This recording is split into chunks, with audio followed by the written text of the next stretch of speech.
अस्सलामु अलैकुम बेटा।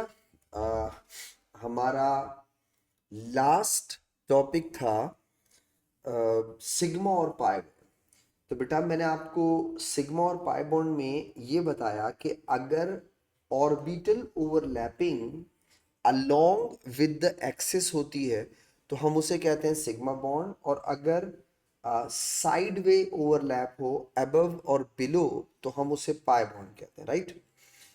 अच्छा, मैंने आपको कल ये बात भी बताई बेटा अपनी लास्ट क्लास के अंदर कि सिग्मा बॉन्ड स्ट्रॉन्गर होते हैं क्योंकि उनमें एक्सटेंट ऑफ ओवरलैपिंग ज़्यादा होती है, न्यूक्लियस के ज़्यादा करीब होते हैं।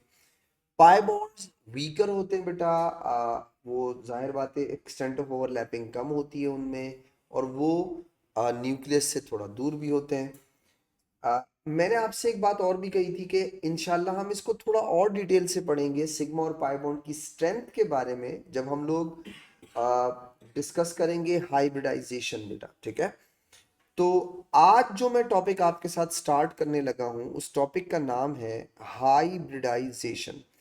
हाइब्रिडाइजेशन स्टार्ट करने से पहले हाइब्रिडाइजेशन का छोटा सा एक बैकग्राउंड आपको पता होना जरूरी है।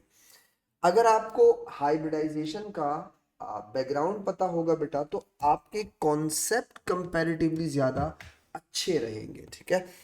मैं एग्जाम्पल दूंगा। मैं स्टार्ट कर रहा हूँ हाइब्रिडाइजेशन से, और पहले उसका छोटा सा बैकग्राउंड दूंगा, फिर हम आगे चलेंगे, ठीक है। तो हमारा जो आज का टॉपिक है बेटा उसका नाम है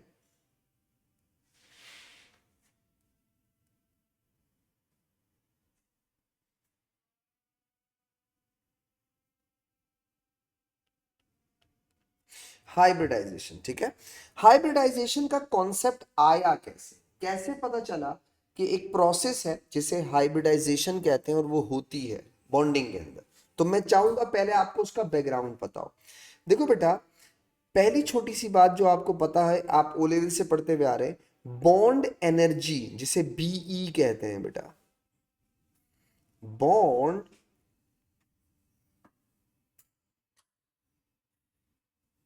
एनर्जी जिसे शॉर्ट में कहते हैं बीई, बॉन्ड एनर्जी, ठीक है। अच्छा, बॉन्ड एनर्जी किसे कहते हैं? Energy required to break a bond और energy release when a bond is form. मैं वापस से लिख देता हूं ताकि आपको बात समझ में आ जाए। हम कहते हैं बॉन्ड एनर्जी का मतलब होता है energy required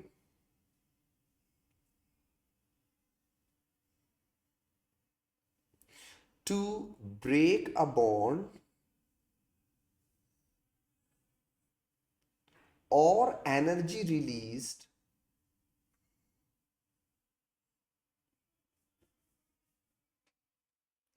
or energy released when a bond is formed.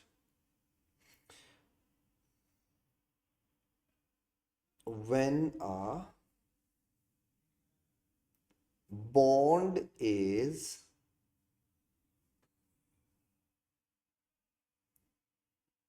when a bond is formed, ठीक है।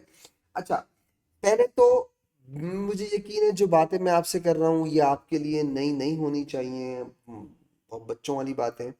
रिक्वायर्ड का मतलब हो गया, एंडो की बात कर रहा हूं, आपने एनर्जी देनी है। और बेटा रिलीज का मतलब ये हो गया, एक्सो की बात कर रहा हूं, यानी एनर्जी वहां से निकलेगी, ठीक है। बॉन्ड ब्रेकिंग एंडोथर्मिक प्रोसेस होता है, बॉन्ड फॉर्मेशन एक्सोथर्मिक प्रोसेस होता है। वो एनर्जी जो आप बॉन्ड ब्रेक करने के लिए देते हैं वो बॉन्ड एनर्जी कहलाती है। वो एनर्जी जो बॉन्ड फॉर्मेशन में रिलीज हो रही हो उसे बॉन्ड एनर्जी कहते हैं। एक छोटी सी एग्जांपल देके समझा देता हूं। जैसे बेटा फॉर एग्जांपल सपोज करो आपने एक हाइड्रोजन बॉन्ड का, एक हाइड्रोजन मॉलिक्यूल का एक बॉन्ड ब्रेक किया बेटा, ठीक है, मैंने ब्रेक कर दिया और इससे क्या बन गए, 2H, दो हाइड्रोजन एटम। इस एच के बॉन्ड को ब्रेक करने के लिए आपने जो एनर्जी दी है उसे बॉन्ड एनर्जी कहते हैं। सपोज करो आपने सपोज करो 10 किलो जूल एनर्जी दी टू ब्रेक दैट बॉन्ड, ठीक है। अब आप दोबारा सुनिए, अगर आप दो हाइड्रोजन एटम से एक हाइड्रोजन मॉलिक्यूल बनाए, यानी एक हाइड्रोजन मॉलिक्यूल के बीच में एच एच का बॉन्ड बनाए, तो बॉन्ड फॉर्मेशन हो गई।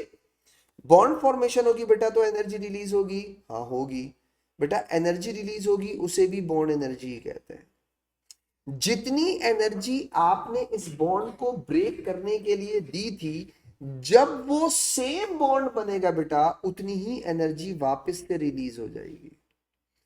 इसीलिए दोनों को क्या कहते हैं, बॉन्ड एनर्जी। तो energy required to break a bond और energy release when a bond is form is called bond energy, ठीक है। अब ये हो गया पहला बैकग्राउंड। एक बैकग्राउंड और सुनिए, देखो बेटा, अगर कोई आपसे बोले कि यार मैंने हाइड्रोजन हाइड्रोजन का बॉन्ड तोड़ा, तो मैंने उसको तोड़ने के लिए एनर्जी दी 200 किलो जूल, सपोज करो, सॉरी, मैंने उसको तोड़ने के लिए सपोज करो कितनी एनर्जी दी, 10 किलो जूल एनर्जी दी, ओके। और आपने एच एच का बॉन्ड तोड़ दिया। देखिए बेटा, अपने आप से सवाल करें, अगर मैं क्लोरीन क्लोरीन का बॉन्ड तोड़ना चाहूं तो मुझे एनर्जी देनी पड़ेगी, हाँ देनी पड़ेगी। अब आप एक फैक्ट देखिएगा, फिर मैं आपको उसका रीजन समझा। जब आप हाइड्रोजन हाइड्रोजन का बॉन्ड ब्रेक कर रहे हैं तो आप 10 किलो जूल एनर्जी दे रहे हैं, और हाइड्रोजन हाइड्रोजन के बीच में सिंगल कोवेलेंट बॉन्ड है। क्लोरीन क्लोरीन के बीच में भी सिंगल कोवेलेंट बॉन्ड है। क्या क्लोरीन का बॉन्ड तोड़ने के लिए भी 10 किलो जूल एनर्जी देनी पड़ती है? जी नहीं, डिफरेंट होगी। 10 से ज्यादा और 10 से कम हो, डिफरेंट होगी। सपोज करो बेटा, इस क्लोरीन क्लोरीन का बॉन्ड तोड़ने के लिए आपने एनर्जी दी है 6 किलो जूल, सपोज। मेरा एक सवाल है जो आप अपने आप से करें, अगर सेम कोवेलेंट बॉन्ड है, मतलब एक जैसे कोवेलेंट बॉन्ड है, तो फिर बॉन्ड एनर्जी डिफरेंट क्यों है?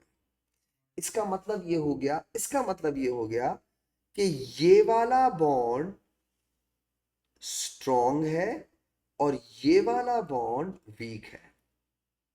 स्ट्रॉन्ग बॉन्ड को ज्यादा एनर्जी देनी पड़ेगी तोड़ने के लिए, और वीक बॉन्ड को कम एनर्जी देनी पड़ेगी। अब बॉन्ड एनर्जी किस चीज पे डिपेंड करती है, वो बात की बात है, हम वो डिस्कस ही नहीं कर रहे। आपके दिमाग में एक बात होनी चाहिए, बॉन्ड एनर्जीज डिफरेंट इसलिए होती हैं कि कुछ बॉन्ड स्ट्रॉन्ग होते हैं और कुछ बॉन्ड वीक होते हैं, बस ये पता हो। अब वो किन किन फैक्टर पे डिपेंड करता है, इसको पूरी डिटेल से पढ़ेंगे आगे जाके। हाँ, ये पूरी डिटेल है, ऐसा क्यों होता है, एक को ज्यादा एनर्जी दे रहे हैं, एक को कम दे रहे हैं, उसको इतनी दे रहे हैं, उसको इतनी दे रहे हैं, ये सब किन चीजों पर डिपेंड करता है। तो bond energy, bond length discuss करेंगे तफसील के साथ।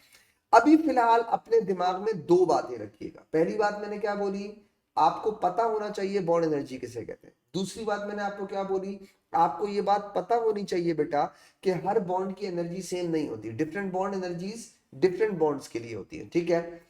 आ जाए, अब आते हैं टॉपिक को स्टार्ट करते हैं, जरा देखिएगा। बहुत पहले की बात है, हुआ कुछ यूं था कि मीथेन का स्ट्रक्चर बनाने के लिए उसकी बॉन्डिंग पे सब रिसर्च कर रहे थे। अब देखिए कैसे हुआ।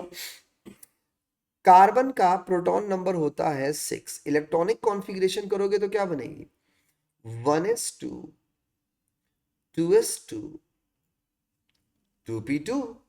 बेटा आप इसकी ऑर्बिटल इलेक्ट्रॉनिक कॉन्फ़िगरेशन करेंगे तो क्या होगी, आप कहेंगे 1s2 2s2 और 2p2। ये सब आपको पता है। इसे कौन सी स्टेट कहते हैं, ग्राउंड स्टेट। आपने इसे जंप करवाया बेटा, गुड। आपने कहा 1s2 2s1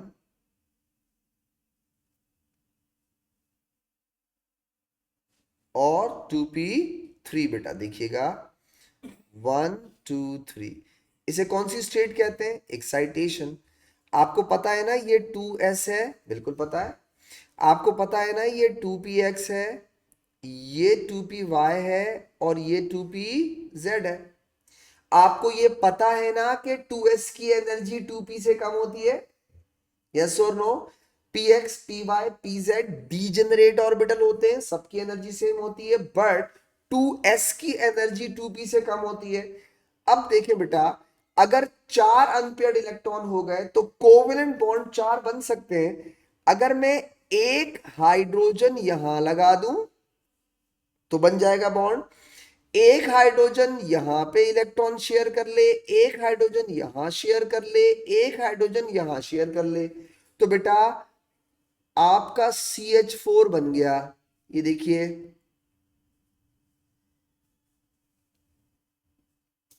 हो गया। अब सोचें, मैं आपको एक तवज्जो दिला रहा हूं, काश आपको मेरा एक छोटा सा ये कॉन्सेप्ट समझ में आ जाए, थोड़ा गौर कीजिएगा। आपके पास कार्बन और हाइड्रोजन के 4 बॉन्ड है, हाँ है। उनमें से 3 बॉन्ड पी के साथ बने, हायर एनर्जी के साथ बने। उनमें से एक बॉन्ड लोअर एनर्जी के साथ बना है। तो मेरा पहला सवाल आपसे यह है, क्या इन 4 बॉन्ड्स की बॉन्ड एनर्जी सेम होनी चाहिए या डिफरेंट? आपको बोलना चाहिए डिफरेंट। क्यों? इसलिए डिफरेंट होनी चाहिए कि आप कहते हैं एक बॉन्ड 2s के साथ बना है बेटा, लोअर एनर्जी के साथ बना है, और आप कह रहे हैं 3 बॉन्ड हायर एनर्जी के साथ बने। तो जो बॉन्ड लोअर एनर्जी के साथ बना होगा उसे ज्यादा एनर्जी देनी पड़ेगी ब्रेक करने के लिए, और जो बॉन्ड हायर एनर्जी के साथ बने हैं बेटा उन्हें कम एनर्जी देनी पड़ेगी टू ब्रेक। इसका मतलब इन चारों की बॉन्ड एनर्जी डिफरेंट होनी चाहिए। इसका मतलब एक बॉन्ड एनर्जी अलग और 3 बॉन्ड एनर्जी अलग होनी चाहिए। ओके, ऐसा ही होना चाहिए। बट जब हमने प्रैक्टिकल किया तो पता चला बेटा all bond energies are same. अब देखो, बहुत ज्यादा नहीं सोचना है, बिल्कुल सिंपल सी ट्रिक है, सिंपल सा कॉन्सेप्ट है। अगर बॉन्ड एनर्जी सेम है इसका मतलब ये हो गया इस बॉन्डिंग में हम कुछ मिस कर रहे हैं। क्योंकि अगर इस तरह से बॉन्डिंग हो रही होती अगर, तो बॉन्ड एनर्जी सेम नहीं होनी चाहिए, कुछ तो मिसिंग है। हाँ, कोई ऐसा प्रोसेस है, कोई ऐसी चीज है जो हमें नहीं समझ आई अभी तक। एक एग्जाम्पल और दूंगा, फिर देखिएगा आगे। दोबारा देखिए बेटा, BeCl2 की एग्जाम्पल देखिएगा। BeCl2, बेरिलियम क्लोराइड बेटा। बेरिलियम एटॉमिक नंबर 4 होता है। इलेक्ट्रॉनिक कॉन्फ़िगरेशन करोगे बेटा तो 1s2 2s1 सॉरी 2s2 और 2p0 बेटा, ठीक है। बेरिलियम का एटॉमिक नंबर क्या है? 4 है, ठीक है। 1s2 2s2 और 2 का p भी होगा बट खाली होगा बेटा। अगर आप इसी ग्राउंड स्टेट बनाए, ये देखिएगा 1s2 और बेटा 2s2 और इसका बेटा 2p0, ये ग्राउंड स्टेट हो गई, ठीक है। आपने एक जंप करवाया बेटा, तो आपने कहा 1s2 2s1 और 2p1, ये एक्साइटेशन स्टेट हो गई। अगर आप ये याद रखिएगा, ये 2 का s है और ये 2px है। अगर आप कहते हैं एक क्लोरीन कोवेलेंट बॉन्ड यहां बना ले और एक क्लोरीन कोवेलेंट बॉन्ड यहां बना ले, तो आपका बेरिलियम क्लोराइड तो बन गया, लेकिन अब यहां पे कॉन्फ्लिक्ट है भाई। एक बॉन्ड s के साथ बना है, एक बॉन्ड p के साथ बना है, तो बॉन्ड एनर्जी डिफरेंट होनी चाहिए। लेकिन पता चला all bond energies are same, all bond energies are same. इसका मतलब क्या हुआ बेटा? आप बोलेंगे सर इसका मतलब ये हुआ आपने ये जो बॉन्डिंग बनाई है इसमें कोई चीज मिसिंग है, कुछ तो है जो इसमें मिस हो रहा है, इसमें कुछ तो ऐसा है जो हम समझ नहीं पा रहे। क्योंकि अगर ऐसे बॉन्डिंग हो जाती तो सिंपल था, बॉन्ड एनर्जी डिफरेंट होनी चाहिए, नहीं थी, सेम है। सेम है का मतलब ये हो गया बेटा कि हम कुछ मिस कर रहे हैं। आपको पता है वो मिसिंग चीज क्या थी? हाइब्रिडाइजेशन। अब आपको मैं एक बात समझाता हूं, हमेशा याद रखिएगा। आपसे अगर कोई कहता है how do you know about the hybridization, तो बेटा आप उसे ये मत बोले हमारे टीचर ने बोला था कि हाइब्रिडाइजेशन होती है। एक्चुअली हाइब्रिडाइजेशन का कॉन्सेप्ट कब आया, क्रिएट कैसे हुआ, कैसे पता चला? हम तो सिंपल सिंपल बॉन्डिंग कर सकते थे। जब बॉन्ड एनर्जी में कॉन्फ्लिक्ट आया तब कंफर्म हुआ, कंफर्मेशन आई कि यार कुछ मिसिंग है, कोई प्रोसेस है जो मिसिंग है, और उस प्रोसेस का नाम क्या है? हाइब्रिडाइजेशन। तो बेटा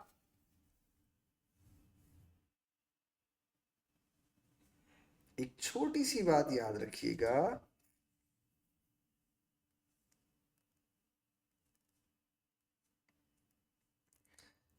the hybridization idea, the hybridization idea is proved by conflict in bond energies। ठीक है, ऐसा नहीं है बेटा कि आपके टीचर ने आपको पढ़ाया और बात खत्म हो गई, उन्होंने कहा हाइब्रिडाइजेशन होती है, आपने कहा होती है। अब आप देखिएगा बेटा, हम उस मिसिंग फैक्टर को निकालेंगे, हाइब्रिडाइजेशन के उस मिसिंग फैक्टर को समझेंगे। तो आप प्लीज कोशिश कीजिएगा आपको बात समझ में आ जाए। हमारे सिलेबस के अंदर ए लेवल्स के अंदर सिर्फ 3 हाइब्रिडाइजेशन है, बाकी नहीं है। बट मुझे यकीन है अगर आपको हाइब्रिडाइजेशन का कॉन्सेप्ट समझ में आ जाए तो आप बाकी जो टाइप सिलेबस में नहीं है उन्हें भी पढ़ेंगे तो समझ में आ जाएगी, कोई रॉकेट साइंस नहीं है। ठीक है, अब आप देखिएगा हो क्या रहा है, मैं तो आपको फिर से समझाऊंगा, जरा समझिएगा, पूरी डिटेल से समझाऊंगा, उसी CH4 को वापस से समझाऊंगा जो मैंने आपको एग्जाम्पल दी कि मिसिंग क्या है। अब हम उस मिसिंग को ढूंढते हैं, जरा देखिएगा। CH4 दोबारा देखिए, कार्बन का प्रोटॉन नंबर होता है 6, इलेक्ट्रॉनिक कॉन्फ़िगरेशन करोगे बेटा तो ये कुछ ऐसी हो जाएगी कि 1s2 2s2 और 2p2 बेटा। अगर आप इनके ऑर्बिटल इलेक्ट्रॉनिक कॉन्फ़िगरेशन बना ले बेटा, ऐसे ही देखिएगा,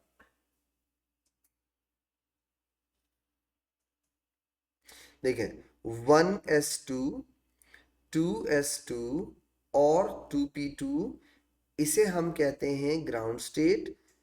इसे आपने वही जंप करवाना है बेटा, इसे कहते हैं एक्साइटेशन स्टेट। ये देखिएगा हो गया 1s2 और ये 2s1 हो जाएगा बेटा, और यहां हो जाएगा 2p3।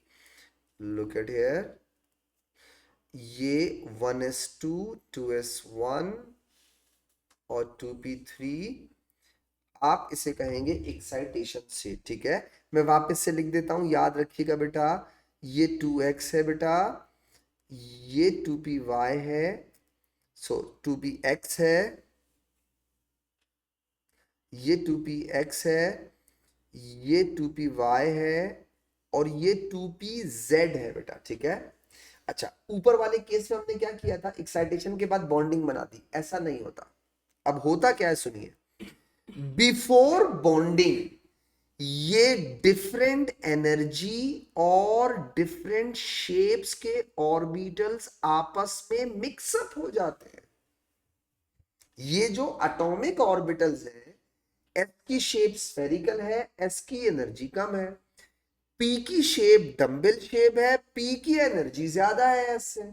तो ये different shape different energy orbital आपस में मिक्सअप होते हैं। ये देखिए बेटा, मैं मिक्स करके दिखाता हूं कैसे।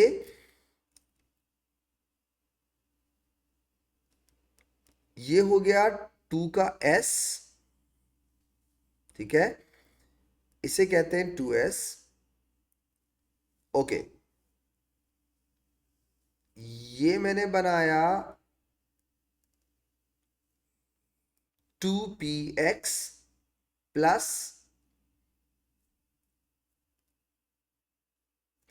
ये मैंने बनाया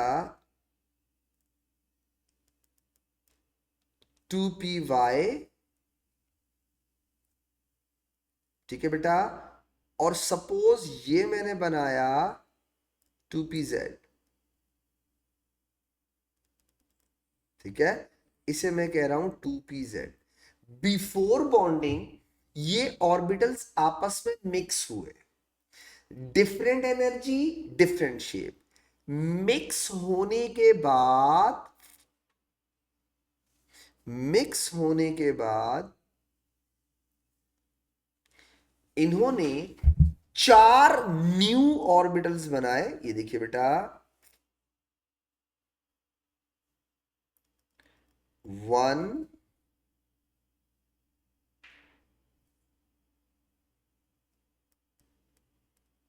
2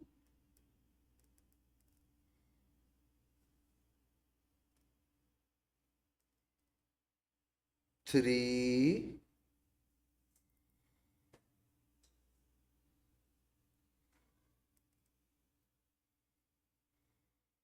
4। कितने नए बनाए? 4। मैं लिख देता हूं, ये देखिए बेटा, मैं इसे कह रहा हूं 1, इसे 2, इसे 3, इसे 4।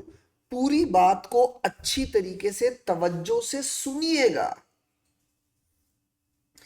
ये 4 डिफरेंट शेप डिफरेंट एनर्जी के ऑर्बिटल मिक्स हुए, इन्होंने 4 न्यू शेप, मतलब new same shape same energy के ऑर्बिटल्स बनाए। इस प्रोसेस को कहते हैं हाइब्रिडाइजेशन। इसे कहते हैं हाइब्रिडाइजेशन। अभी बात को समझना, वेट करो, वेट वेट वेट। बन गए। इन्हीं 4 हाइब्रिडाइजेशन के बाद जो ऑर्बिटल बने उन्हें गौर कीजिए। यहां देखिए बेटा, ये रहा वो कार्बन जिसके अंदर ऑर्बिटल मिक्स हो गए। ठीक है बेटा, अब देखें, ये रहा आपका एक हाइब्रिड ऑर्बिटल, ये रहा आपका दूसरा हाइब्रिड ऑर्बिटल, ये रहा आपका तीसरा हाइब्रिड ऑर्बिटल, और ये रहा आपका फोर्थ हाइब्रिड ऑर्बिटल। अब आपने क्या किया देखिए, एक हाइड्रोजन यहां लगाया, एक हाइड्रोजन यहां लगाया, एक हाइड्रोजन इसके साथ बॉन्ड बना लेगा,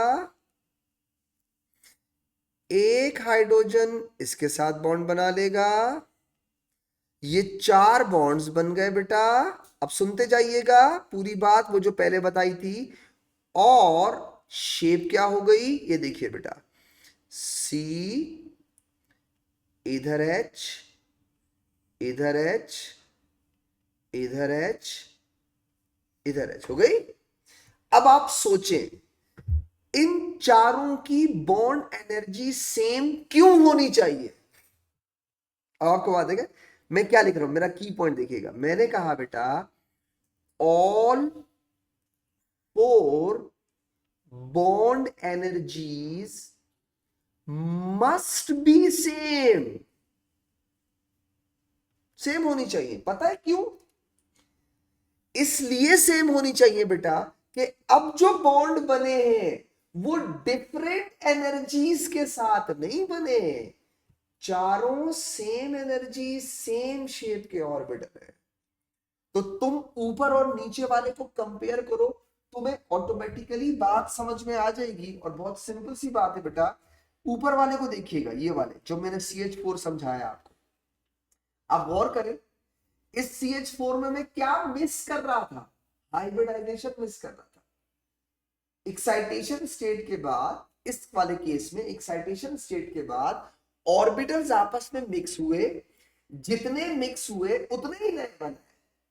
बस फर्क क्या था कि पहले एनर्जी और शेप डिफरेंट थी, अब एनर्जी और शेप सेम है। अभी बात नहीं खत्म हुई, अभी कंफ्यूजन रहती है बच्चों की। सुनिए, मैं कोशिश करता हूं कि आपको सारी कंफ्यूजन यहां पे पहले क्लियर कर दूं। एक दफा में बात समझ में आ गई ना, तो आपको आगे चल के हाइब्रिडाइजेशन सब चीजें अच्छी क्लियर हो जाएंगी।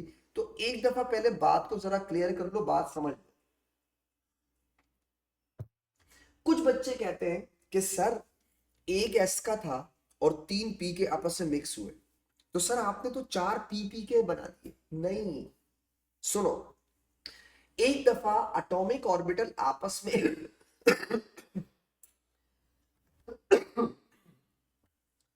एक दफा अगर एटॉमिक ऑर्बिटल आपस में मिक्स हो जाए, तो मिक्स होने के बाद आप उनमें डिफरेंशिएट नहीं कर सकते कि इसमें एस कौन सा था, पी कौन सा है, नहीं कर सकते।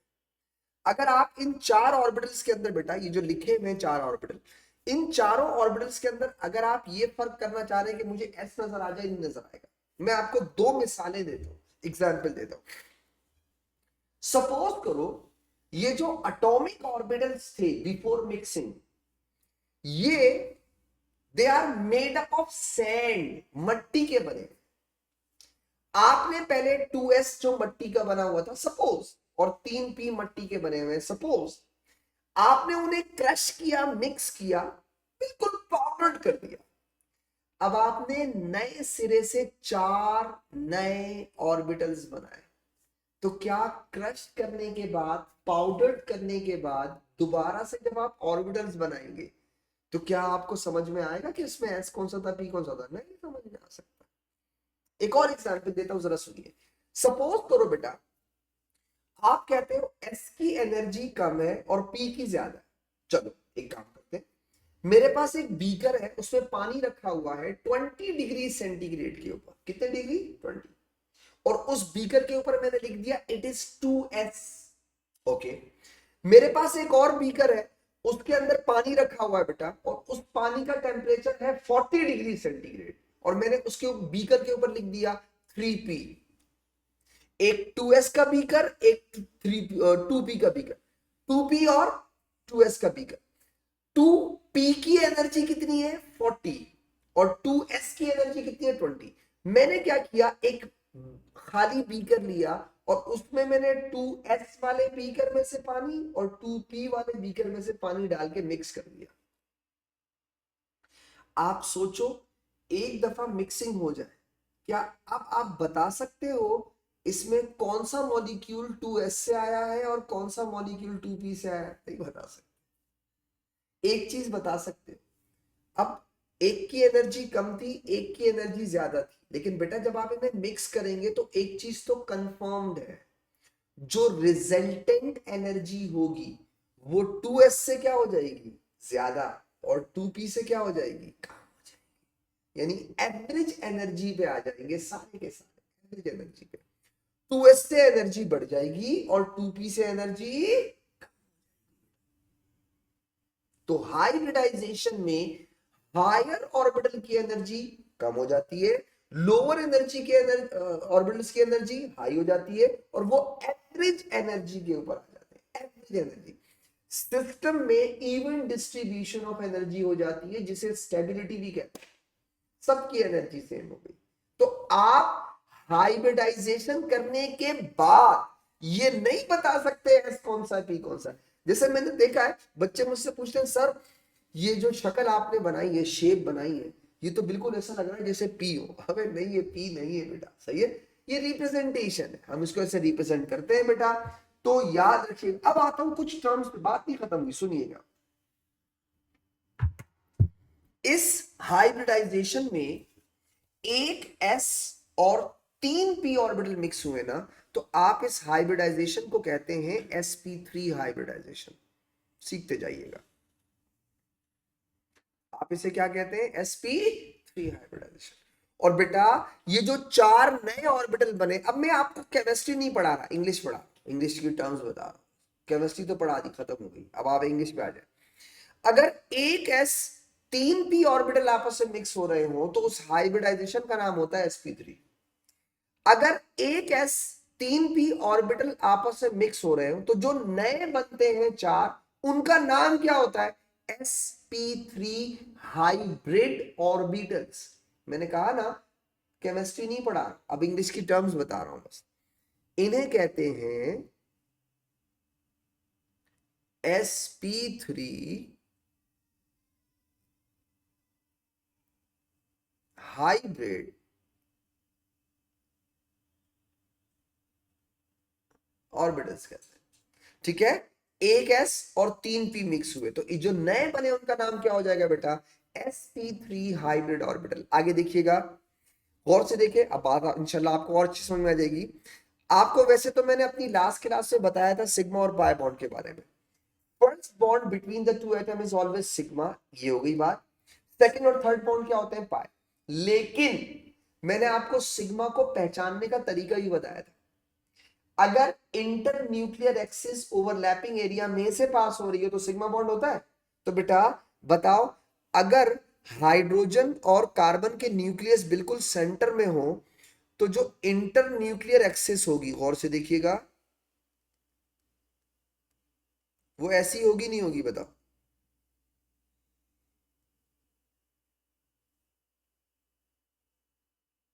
ये क्या हो गया? टेढ़ी क्यों हो गई है? एक मिनट मैं दोबारा बनाता हूं।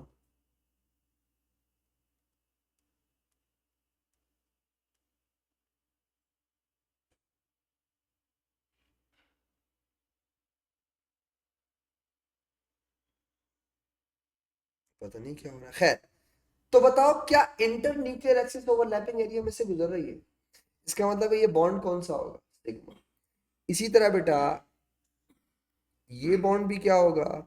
सिग्मा। इसी तरह ये वाला बॉन्ड भी क्या होगा? सिग्मा। इसी तरह ये वाला बॉन्ड भी क्या होगा? सिग्मा। बेटा ये सारे सिग्मा बॉन्ड है। आपसे पूछता है इनका नाम बताओ, नाम।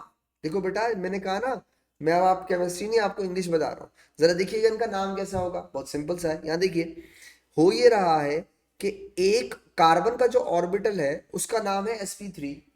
बेटा हाइड्रोजन का कौन सा ऑर्बिटल इन्वॉल्व हो रहा है? s। तो ये जो सिग्मा बॉन्ड बना है इसका नाम हो जाएगा sp3s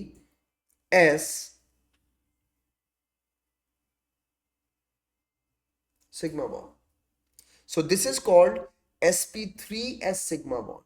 इसमें कितने sp3s सिग्मा बॉन्ड है बेटा? इसमें टोटल sp3s सिग्मा बॉन्ड है 4। और इन चारों की एनर्जी क्या होनी चाहिए? सेम। क्यों होनी चाहिए? क्योंकि ये सेम ऑर्बिटल के साथ। मैंने आपको जो कुछ समझाया है मैं उसे समराइज करता हूं, लिखवाता हूं, समराइज कर देता हूं।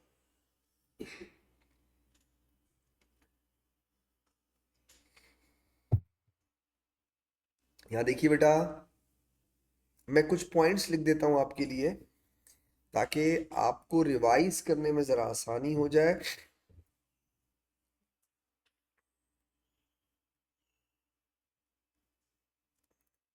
सबसे पहले डेफिनेशन लिख लीजिए, आप चाहो तो मेरे साथ साथ लिख लीजिए। The process in which the process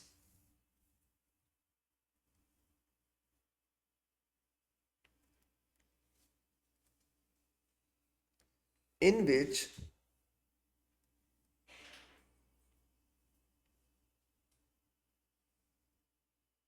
different shape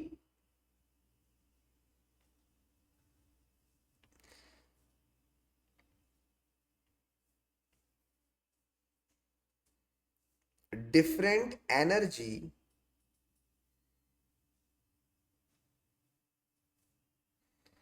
orbital atomic orbitals are mixed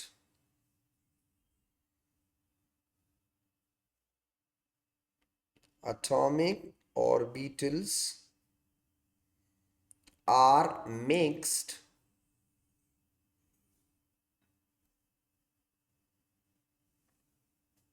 and form new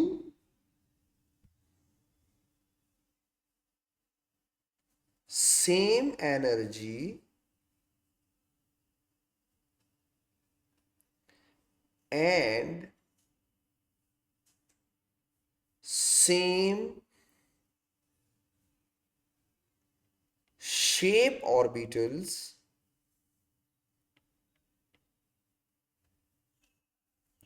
same energy, same shape orbitals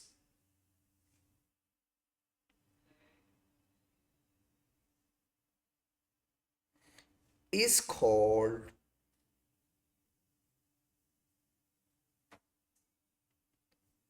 hybridization. ठीक है, पहली बात हो गई। मैंने जो तुम्हें मैंने समझाया, कोशिश करता हूं समराइज कर दूं उसको बेटा। दूसरी बात, एक डेफिनेशन इसलिए एहतियातन बता देता हूं ताकि आप बाद में अगर जैसे वो उसके अलावा पूछे तो फिर आपको पता हो ना। When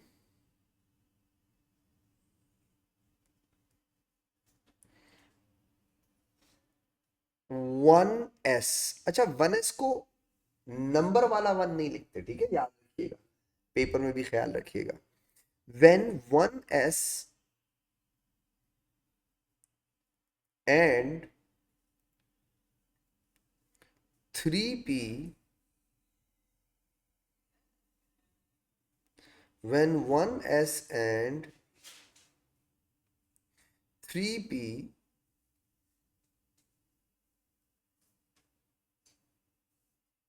orbitals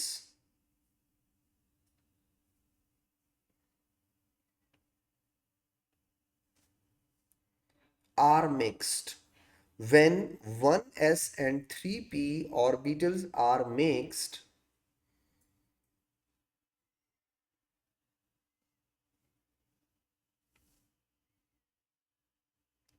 they form four new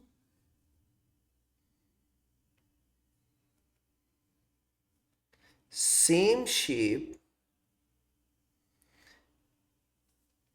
and same energy orbitals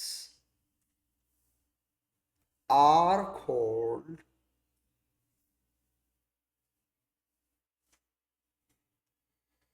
are called sp3 hybrid orbitals।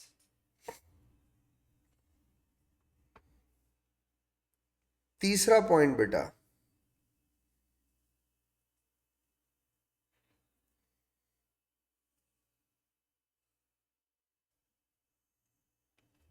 hybrid orbitals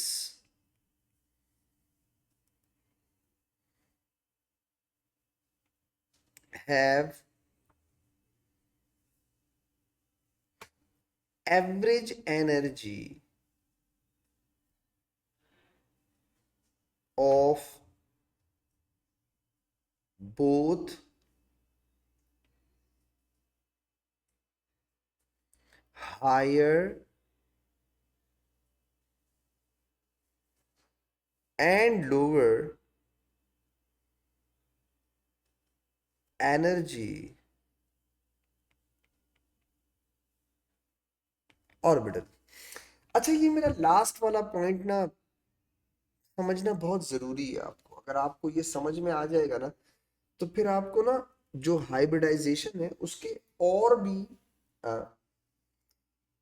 जो डिफरेंट और उसकी जो रीजंस हैं होने के वो समझ में आना शुरू हो जाएगा अगर आपको ये लास्ट वाला पॉइंट समझ में आ जाएगा। देखो बेटा, जब हमने स्टेबिलिटी फैक्टर पढ़ा था मेरे प्रीवियस लेक्चर्स के अंदर, मैंने आपको स्टेबिलिटी फैक्टर पढ़ाया था। स्टेबिलिटी फैक्टर के अंदर मैंने आपसे तीन बातें डिस्कस की थी। पहली तो मैंने आपसे कहा था बॉन्ड जो बनाते हैं स्टेबिलिटी के लिए, कंप्लीट आउटर मोस्ट शेल के लिए, तो वो स्टेबिलिटी होती है और उसके लिए वो बॉन्ड फॉर्म करते हैं, स्टेबिलिटी कहते हैं। बॉन्ड फॉर्मेशन से क्या होता है, लोअर एनर्जी पे आते हैं। तो तीन क्राइटेरिया में, पहला क्राइटेरिया क्या था, कंप्लीट आउटर मोस्ट शेल। दूसरा क्राइटेरिया क्या था, लोअर एनर्जी स्टेट। और तीसरा क्राइटेरिया आपको याद है, even distribution of energy. Stability concept में मैंने आपको बहुत डिटेल से कराया है, बहुत डिटेल से। किसी सिस्टम में अगर इवन डिस्ट्रीब्यूशन ऑफ एनर्जी होगी तो वो सिस्टम स्टेबल हो जाएगा, वो सिस्टम लोअर एनर्जी पे आ जाएगा। आप गौर से देखो, इसमें दो फैक्टर्स इन्वॉल्व हो रहे हैं। एक, ओवरऑल आपका सिस्टम ओवरऑल लोअर एनर्जी पे आ रहा है, ओवरऑल एवरेज एनर्जी लोअर हो गई। क्यों? क्योंकि वो हाईएस्ट से कम हो गई और लोवेस्ट से थोड़ा ऊपर हो जाती है, तो वो ओवरऑल एवरेज एनर्जी लोअर हो गई। एक चीज। दूसरी इंपॉर्टेंट चीज देखें, हाइब्रिडाइजेशन से इवन डिस्ट्रीब्यूशन ऑफ एनर्जी आ रही है सिस्टम के अंदर, सिस्टम इवनली एनर्जी पे आ रही है। और इवन एनर्जी ऑफ डिस्ट्रीब्यूशन किस चीज को रिप्रेजेंट करता है? स्टेबिलिटी को। तो बेटा एक बात और समझनी है ना यहाँ, छोटी सी एक और बात, हाइब्रिडाइजेशन, जैसे कुछ लोग बोलते हैं सर यहाँ तो हाइब्रिडाइजेशन की जरूरत नहीं थी, हाँ नहीं थी, तो फिर क्यों कर रहे हैं? तो एक्चुअली हाइब्रिडाइजेशन का पर्पस ये नहीं है सिर्फ कि वो सेम एनर्जी ऑर्बिटल्स क्रिएट करे, इसके अलावा भी बहुत सारे पर्पस है। उनमें से एक पर्पस ये है कि हाइब्रिडाइजेशन इसलिए सब करना चाहते हैं ताकि इवन डिस्ट्रीब्यूशन ऑफ एनर्जी पे आ जाए, एक एनर्जी पे आ जाए, स्टेबिलिटी की तरफ आ जाए। और जब आप स्टेबिलिटी के अंदर बॉन्ड बनाते हैं तो वो ज्यादा स्ट्रॉन्ग बॉन्ड होगा, वो ज्यादा देर से टूटेगा, इसीलिए हाइब्रिडाइजेशन होती है। तो जरूरी नहीं है कि हाइब्रिडेशन सिर्फ इसलिए हो कि वो सेम एनर्जी और सेम शेप के ऑर्बिटल चाहिए, जी नहीं। एवरेज एनर्जी गेन करने के लिए भी एटम्स क्या करते हैं? हाइब्रिडाइजेशन करते हैं। इट मेक्स सेंस, ये सेंस बनाता है, समझ आई? खामखा में ऐसे नहीं होता बस आओ चलो यार मिक्स हो जाते हैं, आओ हाइब्रिडाइजेशन करते हैं, ऐसा नहीं होता। डेफिनेटली उसके पीछे पर्पस होता है। जैसे अभी हमने कहा, हमें तो सिर्फ पता चला जब बॉन्ड एनर्जी में कॉन्फ्लिक्ट आया तो हमें पता चला कि हाइब्रिडाइजेशन होती है, जब आया कॉन्फ्लिक्ट, ठीक है। उसके बाद हमें एहसास हुआ कि यार हम कुछ चीज मिस कर रहे हैं। फिर जब हमें हाइब्रिडाइजेशन का पता चल गया तो हमें उसके बेनिफिट्स पता चलना शुरू हुए। उनमें से एक बेनिफिट क्या है कि आप एवरेज एनर्जी पे आ जाता है, एटम आपका एवरेज एनर्जी पे आ जाता है, जिनको बॉन्ड बनाने में वो एवरेज एनर्जी पे आ जाता है। और एवरेज एनर्जी हमेशा स्टेबिलिटी को रिप्रेजेंट करती है। अब अगर आपके दिमाग में ये मेरे पहले लेक्चर के साथ ये सवाल आ जाए आपके दिमाग में कि सर हमें कैसे पता चलेगा कि एक एस और 3p मिक्स करने हैं, एक एस और 2p मिक्स करने हैं, एक एस 1p मिक्स करना है, ये सब हमें कैसे पता चलेगा? वो मैं बताऊंगा आपको। हमारे सिलेबस में 3 टाइप की हाइब्रिडाइजेशन है बेटा, sp3, sp2 और sp, ठीक है। अभी मैंने आपको सिर्फ एक हाइब्रिडाइजेशन बताई है, जस्ट वन, ठीक है। अब हम जो अगली हाइब्रिडाइजेशन है और डिटेल है इंशाल्लाह वो अपनी नेक्स्ट क्लास में डिस्कस करेंगे, ठीक है। आज की क्लास यहीं तक रख रहा हूं बस, इंशाल्लाह नेक्स्ट क्लास में इसको यहीं से कंटिन्यू करूंगा। आई होप हमारी अगली कुछ क्लासों में ये हमारा ये शेप्स ऑफ मॉलिक्यूल वगैरह ये सब हो जाएगा इंशाल्लाह। तब तक के लिए इजाजत दीजिएगा बेटा, thank you so much, Allah Hafiz.